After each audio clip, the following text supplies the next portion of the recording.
Hello everyone, स्वागत है आप सभी का ऑनलाइन स्टडी जोन में। आज की इस वीडियो में हम बात करने वाले हैं बिहार एसआई मेंस एग्जाम्स के लिए मैथ्स और रीजनिंग का डे 35। आई होप कि फ्रेंड्स इससे पहले आपने सारे पार्ट्स को जरूर देखा होगा। नहीं भी देखा है तो आप हमारे प्लेलिस्ट में जाकर के चेक कर सकते हैं, वहाँ पे आपको सारे पार्ट्स की लिंक एक साथ मिल जाएगी। तो फ्रेंड्स आज की इस वीडियो में जो भी मैं क्वेश्चन आपके साथ डिस्कस करूँगा वो काफ़ी इंपॉर्टेंट है, तो इस वीडियो को कंप्लीटली एंड तक जरूर देखिएगा। और लास्ट में आपके साथ कुछ डिस्कस भी करने वाला हूँ जो कि आपके लिए बहुत ही ज़्यादा सरप्राइज भी कह सकते हैं, तो लास्ट तक जरूर देखिएगा, कुछ आपको बताने वाला हूँ। तो चलिए शुरू करते हैं। सबसे पहला क्वेश्चन आपके स्क्रीन पे देखिए क्या कह रहा है। यदि 3 लगातार प्राकृत संख्याओं के वर्ग का योग 2702 है तो मध्य संख्या क्या होगी। काफ़ी अच्छा प्रश्न है फ्रेंड्स। देखिए सबसे पहले इस क्वेश्चन को बनाने के लिए मैं आपको बहुत ही सिंपल तरीका बताता हूँ। एक तरीका तो आपको पता है कि x मान करके कर सकते हो। देखिए आपको दो मेथड बताता हूँ। पहले मेथड को आप खुद से कर सकते हो। एक दूसरा मेथड जो बताऊंगा, मान के चलिए कि आपके पास 3 प्राकृत लगातार 3 संख्या है, तो एक मानते हैं कि x है तो दूसरा x+1 होगा और तीसरा x+2 होगा। यही तो हो सकता है 3 लगातार प्राकृत संख्या। आप इसका x जो कि वर्ग बोला जा रहा है ना, कि 3 लगातार प्राकृत संख्याओं के वर्गों का योग, यानी कि वर्ग कर देंगे। इस टाइप के कर सकते हैं आप, कोई दिक्कत नहीं होगा।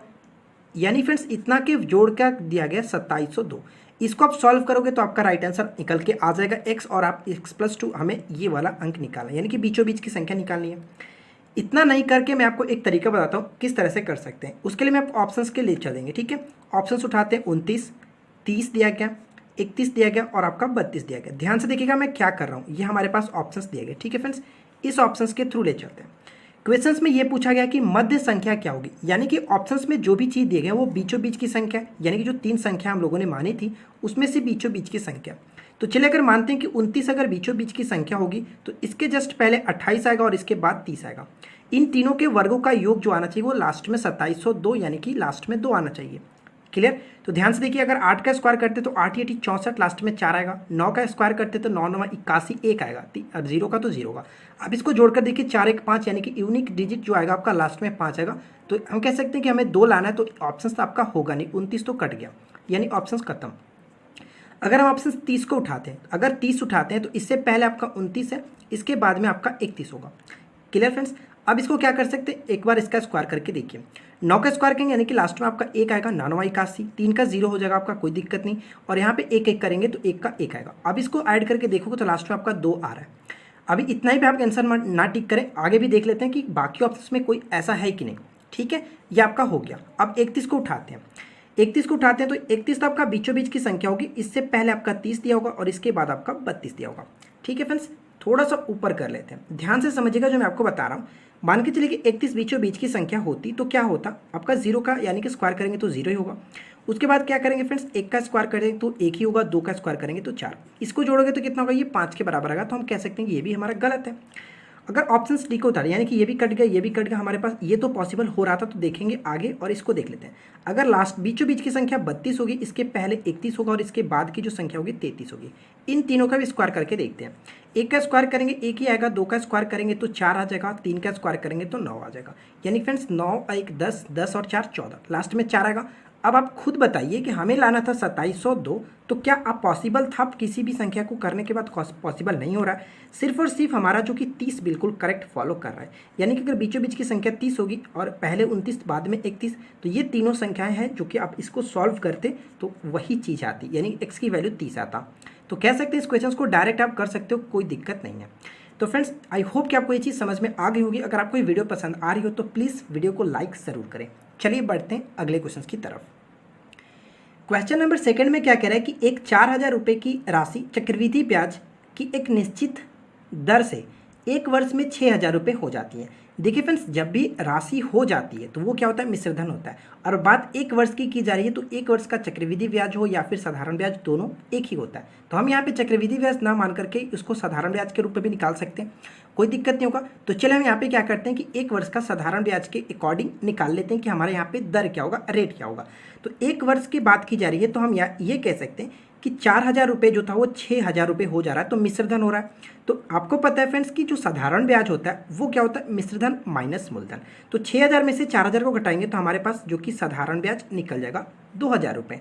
4000 आपके पास मूलधन दिया गया और आपको रेट निकालना है, तो रेट निकाल लेते हैं कितने साल पे, 1 साल पे। अब यहाँ पे आप इजीली निकाल सकते हो, कोई दिक्कत नहीं। ये देखिए आपका 2 बार में खत्म होगा और ये आपका 50 बार में, यानी आर हमारा कितना निकला, 50%। अब आर निकल ही गया तो 4 वर्ष के पश्चात राशि क्या होगी ये आपसे पूछा जा रहा है।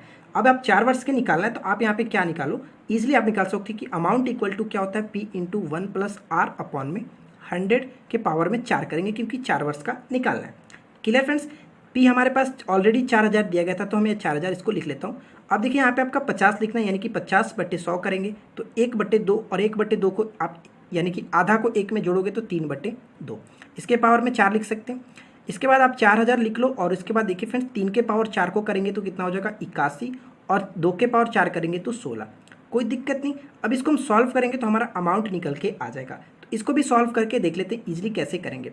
देखिए 4 चौका 16 हो गया फ्रेंड्स, 4 से इसको कटाएंगे तो 1000 कितना बार में कटेगा 250 बार में, ठीक है। 25 चौका 100, 0 के 0। अब 25 में 81 से गुना करते तो 25 से कम 25, लास्ट में आपका 0 है। 25 से कम 25 की 5, हाथ से लगा आपके पास 2 और 25 अठे कितना होता है 200 और उसमें 2 आप ऐड कर दो, यानी कि फ्रेंड्स 20,250 बिल्कुल करेक्ट आंसर हो जाता है। उम्मीद करते हैं कि आपको अच्छे से समझ में आ गई हो कि इस क्वेश्चन को कैसे करना होता है। कहने का मेरा मतलब ये था फ्रेंड्स कि 1 वर्ष का साधारण ब्याज और 1 वर्ष का चक्रवृद्धि ब्याज दोनों सेम होता है। जब 1 वर्ष के चक्रवृद्धि ब्याज की बात की जा रही है तो आप वहाँ पे इजीली क्या कर सकते हो कि साधारण ब्याज के थ्रू निकाल सकते हैं। क्लियर, आगे बढ़ते हैं। देखिए क्वेश्चन नंबर 3 में क्या कह रहा है फ्रेंड्स कि एक वस्तु का अंकित मूल्य उसके क्रय मूल्य से 60% अधिक है। तो ये मान सकते हैं कि हमारा जो क्रय मूल्य था यानी कि जो कॉस्ट प्राइस था वो 100 था। क्लियर, जो मार्केट प्राइस है इससे कितना है 60% अधिक यानी कि 160, ये तो लिख सकते हैं। अब बताइएगा, ये ध्यान से समझिए, क्वेश्चन में क्या कह रहा था कि एक वस्तु का अंकित मूल्य उसके क्रय मूल्य से 60% अधिक है, तो यानी कि कॉस्ट प्राइस जब 100 था तो मार्केट प्राइस 160 रुपया, कोई दिक्कत नहीं। अब आगे क्वेश्चन में क्या कह रहा है कि दुकानदार द्वारा अपनी वस्तु को न किसी लाभ और न ही किसी हानि पर बेचने के लिए कितने अधिकतम छूट देना होगा। यानी फ्रेंड्स उसने मार्केट प्राइस को 160 रुपये तक बढ़ाया, 160 रुपये अंकित किया। अब वो ये बोल रहा है कि ना तो मैं छूट देना चाहता हूँ, ना ही मुझे कोई हानि होनी चाहती है, ना ही मुझे लाभ चाहिए, बस मुझे जो भी है उसको बेचना चाहते हैं। तो ये क्या कर रहा होगा कि वो 100 जो कि 100 रुपये में बेच रहा होगा, जितने में खरीदा था उतने रुपये में बेच रहा होगा, तो यही तो इसका छूट हुआ। यानी कि इसमें से जितना छूट दे रहा है 160 रुपये में से वो 100 रुपये की बात की जाए कि 100 रुपये में जब बेच रहा है, तो हम ये निकाल सकते हैं फ्रेंड्स कि 160 रुपये में से कितने का छूट दिया, तो 60 रुपये का छूट दिया। कितने पे, 160 रुपये पे उसने छूट दिया, ठीक है। इसको कैलकुलेशन कर लेंगे, राइट आंसर हमारा आ जाएगा। 20 से कटाते हैं, 20 25 100 आपका हो जाएगा और 20 जो कि 20 8 है आपका 160। क्लियर, 4 से कटाते हैं, 4 दूना 8 और ये आपका 15 चौका 60। 15 25 कितना होता है फ्रेंड्स, 15 25 75 और अपॉन में 2, ये कह सकते हैं कि 37.5% बिल्कुल करेक्ट आंसर हो जाएगा। 37.5% की वो छूट देगा। क्लियर, तो उम्मीद करते हैं कि आपको अच्छे से समझ में आ गई होगी। चलिए बढ़ते हैं अगले क्वेश्चन की तरफ। क्वेश्चन नंबर 4 में क्या करें कि 13 रुपये प्रति केजी मूल्य वाले नमक को 7 रुपये प्रति केजी मूल्य वाले नमक के साथ किस अनुपात में मिलाया जाए ताकि 9 रुपये प्रति किलो वाले मूल्य का एक मिश्रण प्राप्त हो जाए। देखिए फ्रेंड्स ये एलिगेशन के थ्रू हम लोग इसको बना सकते हैं काफ़ी ईजिली। कैसे करेंगे, एक 13 रुपये वाला नमक है, 13 रुपये प्रति केजी, और एक 7 रुपये वाला प्रति है। इन दोनों को मिलाया जाता है जो कि 9 रुपये किस अनुपात में मिलाना है हमें, जबकि इन दोनों को मिलाकर के 9 रुपये प्रति किलो मूल्य वाला एक मिश्रण तैयार किया जाए। क्या करते हैं आपको पता है फ्रेंड्स कि या तो इसको में से आप घटा लो, 2 आ जाएगा, इसमें से इसको घटा लेंगे तो 4 आ जाएगा, ठीक है। अब इसको घटाओगे तो 1:2 अनुपात के हो जाता है। यही हमारे इस क्वेश्चन का राइट आंसर है। क्लियर, तो उम्मीद करते हैं कि आपको एलिगेशन वाले मेथड आपको पता होगा। आई होप कि आपको ये क्वेश्चन अच्छे से समझ में आ गई होगी। ठीक है फ्रेंड्स, इस क्वेश्चन को आप इसी तरह से करेंगे बिल्कुल ईजिली। क्लियर, आगे बढ़ते हैं। देखिए फ्रेंड क्वेश्चन नंबर 5 में क्या कह रहा है कि त्रिभुज DEF त्रिभुज GHI के समरूप है। तो चलिए 2 त्रिभुज हम लोग यहाँ पे बना लेते हैं। वैसे तो त्रिभुज बनाने की कोई जरूरत नहीं पड़ेगा, लेकिन मैं आपको बताता हूँ। यहाँ पे DEF है ना, सॉरी DE और F एक त्रिभुज था और एक और त्रिभुज जो कि इसके समरूप है, और वो त्रिभुज क्या है GHI। ठीक है फ्रेंड्स, आगे कह रहा है कि DE की लंबाई जो दी गई है वो 16 के बराबर है, 16 सेंटीमीटर दी गई है, और इसकी संगत भुजा GH की लंबाई 25 है, यानी कि संगत जो इसकी भुजा है वो इसके बराबर यानी कि 25 है। क्लियर, आगे क्वेश्चन में क्या करें कि त्रिभुज DEF और त्रिभुज GHI का क्षेत्रफल का अनुपात क्या होगा। यानी फ्रेंड्स इन दोनों के क्षेत्रफल का अनुपात निकालना है। कैसे निकालेंगे, देखिए बहुत ही सिंपल सा क्वेश्चन होता है, कुछ करना नहीं होता। जब भी एरिया की बात की जा रही है, यानी कि एरिया ऑफ अगर त्रिभुज DEF की बात करें और सेम टू सेम उसी तरह से एरिया इसकी भी पूछी जाए GHI, ठीक है फ्रेंड्स, तो इन दोनों के क्षेत्रफल का जो अनुपात होता है इनके संगत भुजा के स्क्वायर के अनुपात के बराबर होगा। ये कह सकते हैं कि डी का स्क्वायर और अपॉन में जी एच का स्क्वायर। ठीक है, बहुत ही सिंपल सा, कुछ करना नहीं होता, बस आपका राइट आंसर आ गया। देखिए जी एच यानी कि डी कितना दिया था 16 करेंगे और जी एच का मान 25। ठीक है फ्रेंड्स, यानी कि इन दोनों का स्क्वायर करेंगे तो कितना होगा, 16 का स्क्वायर 256 और 25 का स्क्वायर 625। तो बताइए कोई दिक्कत है? बिल्कुल नहीं। आई होप कि आपको ये चीज़ समझ में आ गई होगी। इस क्वेश्चन का राइट आंसर है 256 अपॉन में 625। क्लियर फ्रेंड्स, आगे बढ़ते हैं। क्वेश्चन नंबर 6 में क्या कह रहा है कि पी और क्यू क्रमशः 25 और 50 दिन में एक परियोजना को कर सकते हैं। तो कहने का मतलब ये हुआ कि जो पी है उस किसी कार्य को यानी किसी परियोजना को 25 दिन में कर सकता है, क्यू उसी परियोजना को 50 दिन में कर सकता है। इतना तो कोई दिक्कत नहीं। यहाँ से हम लोग क्या करते हैं, इन दोनों की निकाल लेते हैं इफिशियंसी। तो यानी कि दोनों का एलसीएम लेंगे तो 25 और 50 का एलसीएम 50 हो जाएगा। 25 से डिवाइड करेंगे 50 को, तो इस पी की इफिशियंसी 2 और क्यू की इफिशियंसी 1। ठीक है फ्रेंड्स, अब आगे क्वेश्चन को पढ़ लेते हैं। क्या कह रहे हैं, कितने दिनों में वे परियोजना का 18% पूरा कर सकते हैं यदि वे दोनों एक साथ काम करें। तो चलिए इन दोनों को एक साथ काम कराते हैं, यानी P और Q दोनों को एक साथ काम कराएंगे तो उस पूरे कार्य को यानी कि टोटल वर्क को कितने दिन में कंप्लीट करेंगे। टोटल वर्क को इनकी इफिशियंसी से डिवाइड करेंगे तो टोटल काम निकल जाएगा कितने दिन में कंप्लीट करते हैं। लेकिन हमें क्वेश्चन के अकॉर्डिंग सिर्फ 18% कराना है, तो ये कहते हैं कि टोटल कार्य का 18% कितना होगा। ठीक है फ्रेंड्स, तो देखिए काफ़ी इजीली इसको कटा सकते हैं। 50 दूना 100 कट गया, 3 दूना 6, 6 तिया 18, काम खत्म। यानी कह सकते हैं कि 3 दिन में वो काम को 18% उस कार्य का 18% कर सकते हैं। तो राइट आंसर क्या होगा, 3 दिन। ठीक है फ्रेंड्स, आगे बढ़ते हैं। देखिए फ्रेंड्स, क्वेश्चन नंबर 7 क्या कह रहा है कि निम्नलिखित गुणोत्तर श्रेणी यानी कि जीपी कितने पद हैं। हम लोगों ने पिछले 2 वीडियो में एपी के बारे में पढ़ा था और यहाँ पे हम लोग बात करेंगे जीपी के बारे में। ठीक है फ्रेंड्स, वैसे जीपी मुझे नहीं लगता कि जीपी एग्जाम्स में पूछा जाएगा, लेकिन मैं आपको करा दूंगा एपी और जीपी दोनों। ठीक है, तो फिलहाल जीपी से आपको कुछ चीज़ें समझनी होती हैं कि जीपी में क्या होता है। दोनों चीज़ों को मैंने आपको ऑलरेडी बताया, एपी के बारे में आपको बताया, तो लेकिन यहाँ पर भी आपको थोड़ा सा हिंट कर दूंगा। ठीक है, तो चलिए मैं आपको बता देता हूँ कि कैसे क्या होता है। देखिए फ्रेंड्स, मान के चलिए थोड़ा सा समझाता हूँ, उसके बाद इस क्वेश्चन को ट्राई करेंगे। ठीक है, कहने का मतलब ये हुआ कि मान के चले कि कोई सीरीज है 2, 4, 6, 8, ये आपका सीरीज क्या है, ये सीरीज एपी में है। कर सकते हैं कैसे, देखिए एपी में है कि नहीं, इस तरह से कैसे देखते हैं। एपी का फॉर्म ये चीज़ होता है कि आप क्या करो कि दूसरे में से पहले को घटाया जाता है, यानी कि 4 में से 2 को घटाएंगे तो 2 आना चाहिए। ठीक है, 6 में से 4 को घटाएंगे तो 2। कह सकते हैं कि दोनों का जो डिफरेंस है सेम आना चाहिए, उसको कहते हैं कि एपी में है। लेकिन यही सेम टू सेम कंडीशन क्या होता है फ्रेंड्स, जीपी में होता है। लेकिन ये सीरीज जीपी में है कि नहीं, इसको देख लीजिए। जीपी का मतलब ये होता है फ्रेंड्स कि दूसरे पद को पहले पद से डिवाइड किया जाता है, यानी कि आप मान के चलिए कि A1 A2 है तो A2 को डिवाइड करते हैं A1 से, तो वहाँ पे और A3 को फिर डिवाइड करेंगे A2 से, तो सब कंडीशन में हमें सेम आना चाहिए। तो इस सीरीज को देखते हैं, तो ये कह सकते हैं कि यहाँ पे हमारा जो डी निकलता है, ये तो डी निकला आपका 2। लेकिन चलिए इस क्वेश्चन को बनाते हैं, तब आपको समझ में आएगा कि क्वेश्चन को कैसे करना है। जो सीरीज दिया गया, मान के चलिए कि सीरीज हमारे पास क्या था, 5, 20, 80, 320 और डॉट डॉट डॉट दिया गया 20, 480। तो क्वेश्चंस में पूछा गया कि कितने पद हैं। तो सबसे पहले मैं आपको ये चीज़ समझाता हूँ, जैसे कि आपने एपी में देखा कि इसके डी होता है, उसी तरह से फ्रेंड्स इसमें जो क्या होता है कि सार्व अंतर को आर से सूचित किया जाता है। जैसे कि इसमें जो आर निकाला था, यानी कि जो हम लोगों ने डी निकाला, इसमें दूसरे पद में से पहले पद को हटा करके लिखा जाता है। लेकिन जो जीपी होता है उसमें क्या कहता है कि आर निकालने के लिए क्या होता है कि दूसरे पद को पहले से डिवाइड करेंगे तो 4 के बराबर। देखिए सेम टू सेम उसको भी क्या करोगे, 80 को 20 से डिवाइड करोगे तो 4 आएगा। यानी इसमें डिवाइड किया जाता है, लेकिन इसमें क्या होता है कि इसमें माइनस किया जाता है कि दूसरे में से पहले को। क्लियर फ्रेंड्स, तो ये दोनों थोड़ा अलग अलग चीज़ें होती हैं, लेकिन दोनों को अलग तरीके से बनाया जाता है। तो मैं आपको बताता हूँ कि इस क्वेश्चन को कैसे करना है। ठीक है, अब देखिए फ्रेंड्स, इस क्वेश्चन को करने के लिए एक सिंपल सा फार्मूला आपको पता होना चाहिए। वो फार्मूला क्या होता है, तो वो मैं फार्मूला आपको बता देता हूँ कि वो फार्मूला क्या होता है। जैसे कि फ्रेंड्स देखिए, आपको ये चीज़ तो पता है कि एपी में हम जो निकालते हैं एन पदों की संख्या या फिर एनवा पद निकालते हैं, एन टर्म्स, वो क्या होता है, एन टर्म्स जो हम लोग निकालते हैं एपी के लिए। ठीक है, एपी के लिए वो होता है, आपको पता है कि a plus n minus 1 into d, ये एपी के लिए होता है एन टर्म्स। लेकिन अगर हम जीपी में बात कर रहे हैं तो जीपी के लिए आपका एन टर्म्स जो होता है, ठीक है फ्रेंड्स, nth टर्म्स यानी कि लास्ट जो एन टर्म्स होगा वो क्या होता है, ए आर एन माइनस 1। ठीक है, ए आर के पावर में एन माइनस 1। आर क्या होता है, आर जो हम लोगों ने अंतर निकाला, डिफरेंसेस निकाला, वह होता है। ठीक है, सार्व अंतर इसको कहते हैं। एन जो होता है आपका, जो एन आप यहाँ पे देख रहे हैं वही एन यहाँ पे होगा। ए का मतलब प्रथम पद यानी कि 5। तो बस हम इस क्वेश्चंस के थ्रू निकाल सकते हैं कि कितने पद हैं जो क्वेश्चंस में पूछा गया।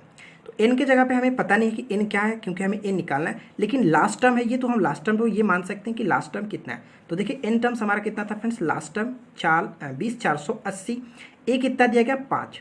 क्लियर, r हमें निकालना था, सॉरी r हमें पास दिया गया, r के मतलब 4 के पावर में n-1, हमें n निकालना है कि n, इसमें पूछा गया था कि टोटल पद कितने हैं, n हमें निकालना है। अब इसको कटा देते हैं, देखिए 5 से इसको कटाएंगे तो ये आसानी से कट जाएगा, 5 चौका 20 और 0 हो जाएगा, 5 नवा 45 और फिर से आपका पास 3 और 6 यानी कि 40 96। ठीक है फ्रेंड्स, 40 96 इक्वल टू आपका 4 के पावर में n-1। अब इसको आप इस फॉर्म में तोड़िए कि 4 के पावर में कुछ आ जाए। 4 के पावर को कितना करेंगे, तो 4 के पावर 6 को करें तो 4 के पावर 6 का मतलब 40 96 हो जाता है।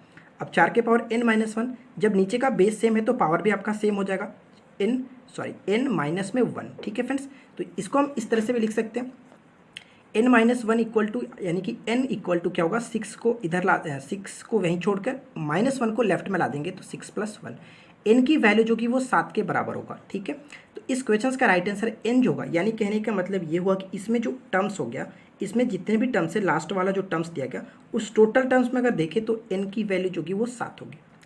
क्लियर फ्रेंड्स, उम्मीद करते हैं कि आपको ये चीज़ समझ में आ गई होगी। थोड़ा सा जीपी थोड़ा सा टफ होता है, लेकिन मुझे उम्मीद नहीं है कि आपके एग्जाम्स में जीपी से क्वेश्चंस बनेंगे, जो भी क्वेश्चंस आएंगे वो एपी से आएंगे। ठीक है फ्रेंड्स, तो आगे बढ़ते हैं।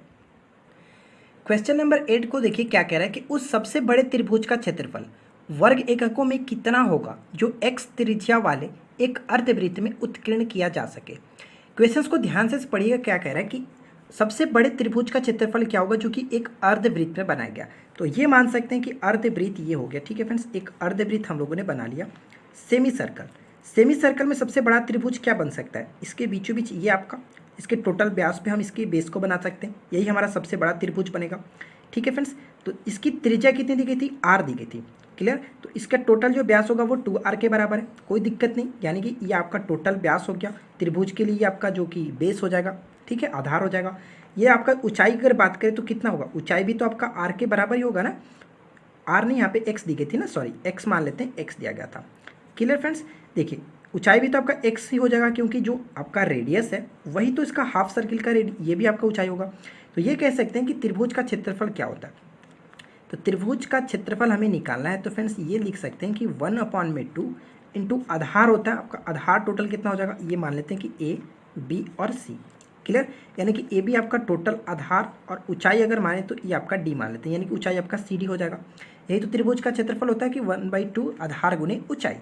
तो 1/2 तो हम लिख ही सकते हैं, आधार हमारे पास हो गया x और x, टोटल 2x हो गया, और ऊंचाई आपके पास सी डी है जो कि x के बराबर, 2 से 2 खत्म, यानी कि x² इस क्वेश्चन का राइट आंसर हो जाता है।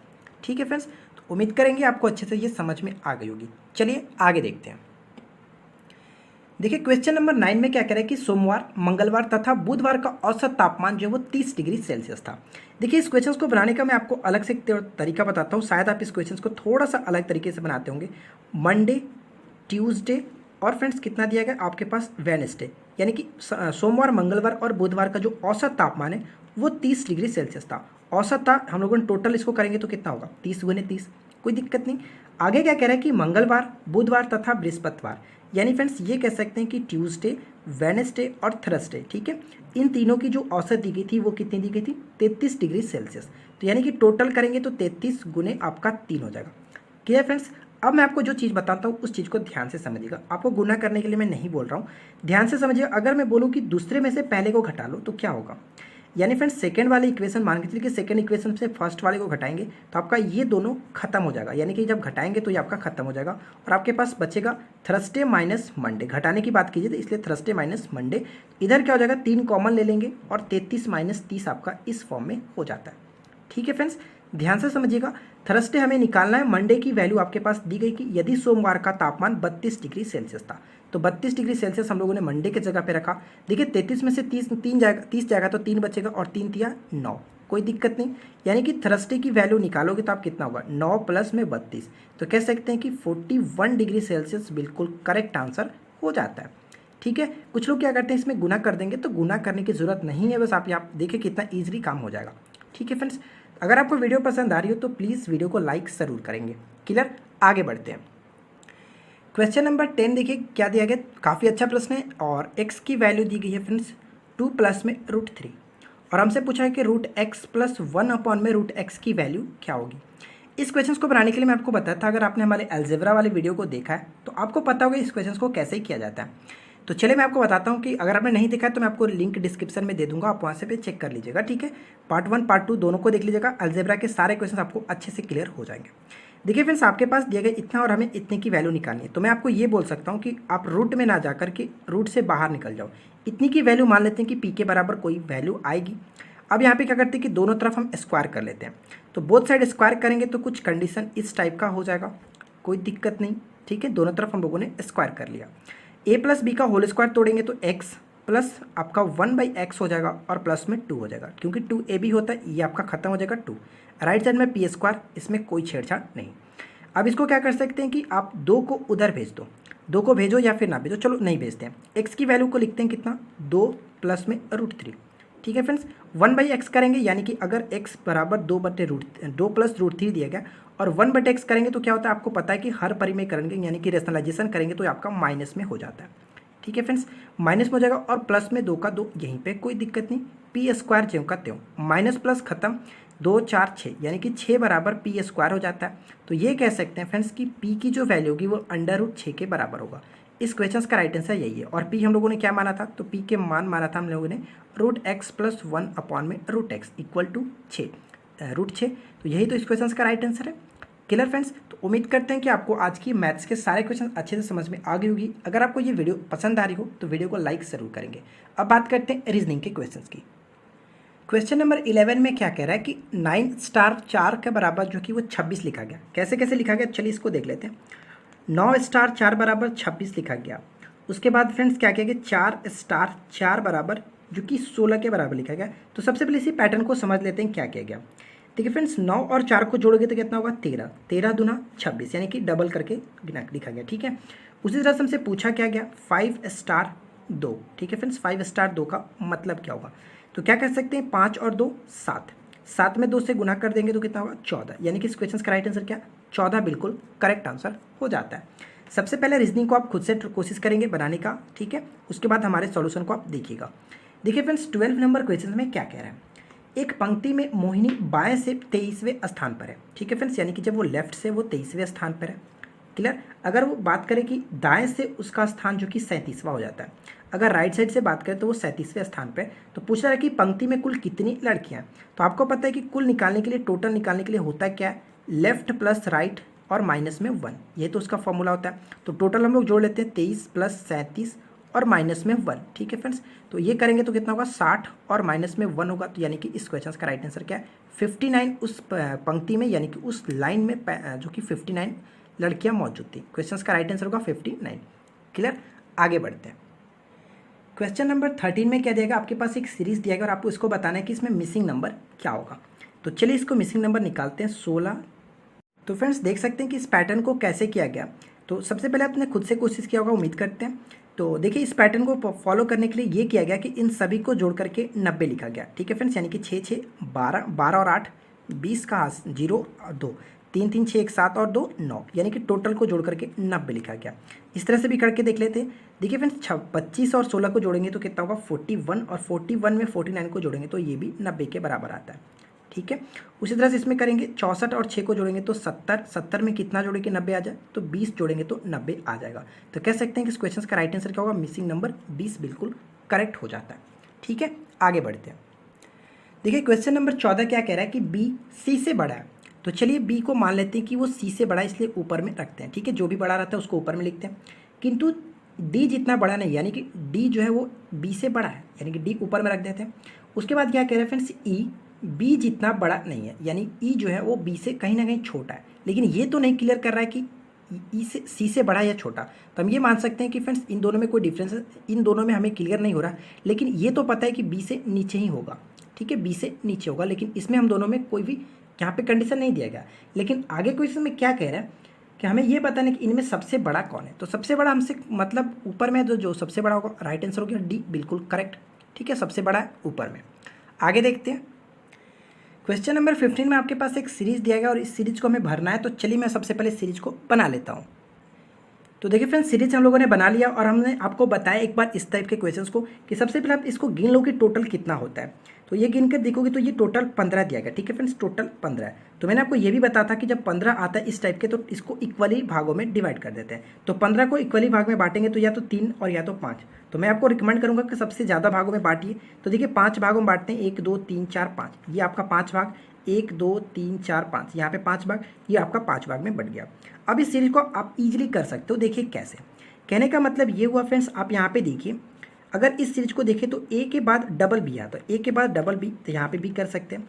ये हमारा पैटर्न पूरा हो गया, यानी कि ए ट्रिपल बी सी, तो ए ट्रिपल बी सी। ठीक है, ए ट्रिपल बी सी। तो यहाँ पे देखिए ए ट्रिपल बी आना चाहिए, तो ट्रिपल बी हो गया। बस हमारा सीरीज कंप्लीट है। अब इस सीरीज में आप जो भी भरें इसको नीचे लिख करके देखिए, बी यहाँ पे भरे, ए यहाँ पे भरे, उसके बाद बी सी भरे और उसके बाद लास्ट में फिर से बी भरे। तो आप इसको मैच करके देखिए कि कौन किस में मैच हो रहा है। तो ऑप्शन ए बिल्कुल करेक्ट हमारा मैच कर रहा है। ठीक है फ्रेंड्स, तो उम्मीद करें कि इस सीरीज को आप अच्छे समझ में हो गए होंगे कि आपको कैसे करना होता है। आगे बढ़ते हैं। नेक्स्ट क्वेश्चन देखिए क्या कह रहा है कि रिलेशन दिया गया राजू यश का परिचय कराते हुए। जो चलिए हम इसको मान लेते हैं कि एक राजू है जो कि यश का परिचय करा रहा है। ठीक है फ्रेंड्स, यश का परिचय कराते हुए कहता है वह मेरी दादी के पति का पति। कहने का मतलब क्या कह रहा है, देखिए फ्रेंड क्वेश्चन नंबर 16 में क्या कह रहा है, आपके पास एक फिगर दिया गया, रसोई घर बर्तन और ग्लास के बीच संबंध दिखाना है। कौन सा फिगर सही तरीके से मैच करेगा।